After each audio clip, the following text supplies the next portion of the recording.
Hello viewers, আসসালামু আলাইকুম। Abdullah computers চ্যানেলের পক্ষ থেকে সবাইকে স্বাগত জানাচ্ছি। আজ আমি আপনাদের জন্য ভিন্ন ধরনের একটি টিউটোরিয়াল নিয়ে হাজির হলাম। মাধ্যমিক বিদ্যালয়ের ছাত্রছাত্রীদের জন্য অ্যাসাইনমেন্ট।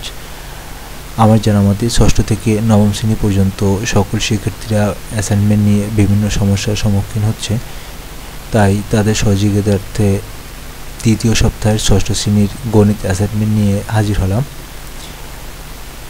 অ্যাসাইনমেন্টে 3টি প্রশ্ন দেওয়া আছে। আমি এই টিউটোরিয়ালে প্রশ্ন 1 নিয়ে আলোচনা করব, পরবর্তীতে প্রশ্ন 2 এবং প্রশ্ন 3 এবং অন্যান্য বিষয়ের আরও অ্যাসাইনমেন্ট নিয়ে অত্র চ্যানেলে টিউটোরিয়াল দেওয়া হবে।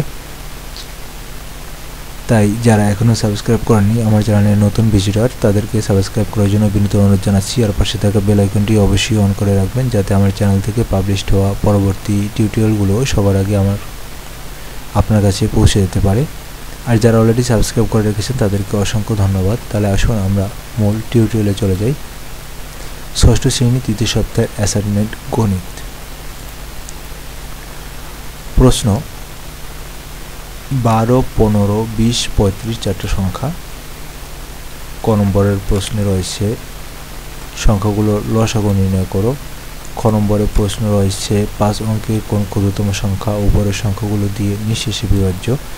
এবং সবশেষে গ নম্বরে রয়েছে 4 অঙ্কের কোন বৃহত্তম সংখ্যাকে উপরের সংখ্যাগুলো দিয়ে ভাগ করলে প্রত্যেকবার ভাগশেষ 10 হবে। এখানে উদ্দীপকে 4টি সংখ্যা দেওয়া আছে, 12, 15, 20 এবং 35। তাহলে আমরা এখানে কয়ের উত্তরে চলে যাই। কয়ের প্রশ্নে বলা আছে সংখ্যাগুলো লসাগু নির্ণয় করো। তাহলে উদ্দীপকে দেওয়া 4টি সংখ্যা 12, 15, 20 এবং 35, এই 4টি সংখ্যা লসাগু আমরা বের করব। যেহেতু 12, 15, 20 এবং 35 সংখ্যাগুলোকে সবচেয়ে ছোট সংখ্যা 2 দিয়ে ভাগ করা যায়, তাই আমরা প্রথমে 2 দিয়ে ভাগ করলাম, যাতে দ্বিতীয় লাইনে যাতে থাকে 6, 15, 10 এবং 35। 6, 15, 10 এবং 35কেও সর্বনিম্ন 2 দ্বারা ভাগ করা যায়, এই জন্য আমরা এখানেও 2 দিয়ে ভাগ করি, যাতে থাকে 3, 15, 5 এবং 35।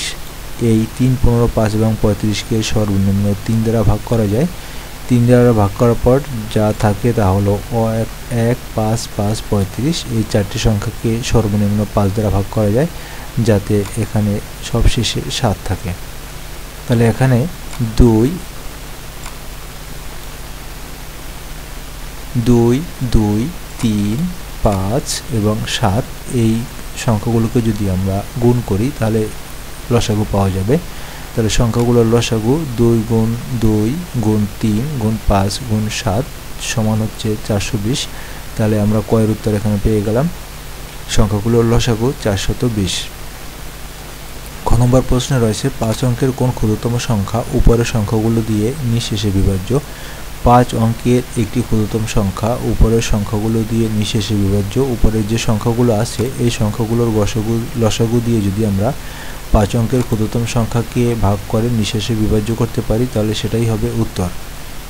তাহলে আমরা 5 অঙ্কের ক্ষুদ্রতম সংখ্যাটি আগে বের করে নিই। 5 অঙ্কের ক্ষুদ্রতম সংখ্যা হচ্ছে 1 লেখে 4টা শূন্য। যদি লসাগু পেয়েছি আমরা পিছনের অঙ্কে 420, এই 420 দিয়ে 10,000কে যদি আমরা ভাগ করি তাহলে এরকম হয়। 420 দিয়ে যখন আমরা 1000কে ভাগ করব তখন দুবার যাবে, হবে 840। এটা বিয়োগ করার পরে থাকে 160, পরবর্তী শূন্য নামবে, থাকে 1600। 420 দিয়ে 1600-র মধ্যে 3 বার যায়, কিন্তু আমরা এখানে 4 বার দিয়েছি যাতে একটু বেশি হবে। 4 বার দিলে হয় 1680। তাহলে এখানে 1680 থেকে 1600 বিয়োগ করলে হয় 80। তার মানে এই 80 সংখ্যাটি যদি 10,000-এর সাথে থাকতো তাহলে সংখ্যাটি নিঃশেষে বিভাজ্য হতো। তো এই জন্য সংখ্যাটির সাথে 80 যোগ করলে সংখ্যাটি 12, 15, 20, 35 দিয়ে নিঃশেষে বিভাজ্য হবে। অতএব সংখ্যাটি হবে 10,000-এর সাথে 80 যোগ সমান 10,080।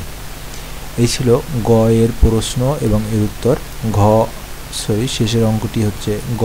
4 অঙ্কের কোন বৃহত্তম সংখ্যাকে উপরের সংখ্যাগুলো দিয়ে ভাগ করলে প্রত্যেকবার ভাগশেষ 10 হবে। 4 অঙ্কের কোন বৃহত্তম সংখ্যা, অর্থাৎ 4 অঙ্কের একটা বৃহত্তম সংখ্যাকে উপরের সংখ্যাগুলো দিয়ে, তার মানে উপরের সংখ্যাগুলো লসাগু দিয়ে ভাগ করলে প্রতিবারে ভাগশেষ 10 হবে। তাহলে আমরা 4 অঙ্কের বৃহত্তম সংখ্যাটি প্রথমত ধরে নেই। 4 অঙ্কের বৃহত্তম সংখ্যা হচ্ছে 4টা 9। 4টা 9কে যখন আমরা 420 দ্বারা ভাগ করি তখন ভাগশেষ হিসাবে 339 বা 339 থাকে। যদি 339 সংখ্যাটি 4টা 9-এর মধ্যে কম থাকতো, অর্থাৎ 9999-এর মধ্যে কম থাকতো, তাহলে সংখ্যাটি নিঃশেষে বিভাজ্য হতো। তাহলে যে সংখ্যাটি নিঃশেষে বিভাজ্য হয় হয়তো সেই সংখ্যাটি হলো এই, অর্থাৎ 9999 থেকে 339 বিয়োগ। যেহেতু আমাদেরকে বলা হয়েছে যে 10 ভাগশেষ থাকবে, এই জন্য 10 ভাগশেষ রাখার জন্য আমাদের 10 এখানে যোগ করতে হবে। তো 9999 থেকে 339 বিয়োগ করলে থাকে 9660, এর সাথে 6 যোগ করলে হয় 9670। এই 9670কে যদি লসাগু দ্বারা ভাগ করা হয় অথবা এখানের এই সংখ্যাগুলো দ্বারা ভাগ করা হয়, তাহলে সংখ্যাটি নিঃশেষে বিভাজ্য হবে না, সেখানে 10 ভাগশেষ থাকবে। তাহলে সেটাই হলো এখানের উত্তর। এই ছিল অঙ্কটি। আশা করি বুঝতে পেরেছো। যদি কোনো সমস্যা হয় অবশ্যই কমেন্ট বক্সে লিখবে, এবং এই পিডিএফ ফাইলটি ভিডিও ডিসক্রিপশনে দেওয়া থাকবে, তোমরা চাইলে সেখান থেকে ডাউনলোড করে নিতে পারো। পরবর্তী টিউটোরিয়াল অর্থাৎ প্রশ্ন 2 এবং 3 দেখার আমন্ত্রণ জানিয়ে আজ এখানেই শেষ করছি। আল্লাহ হাফেজ।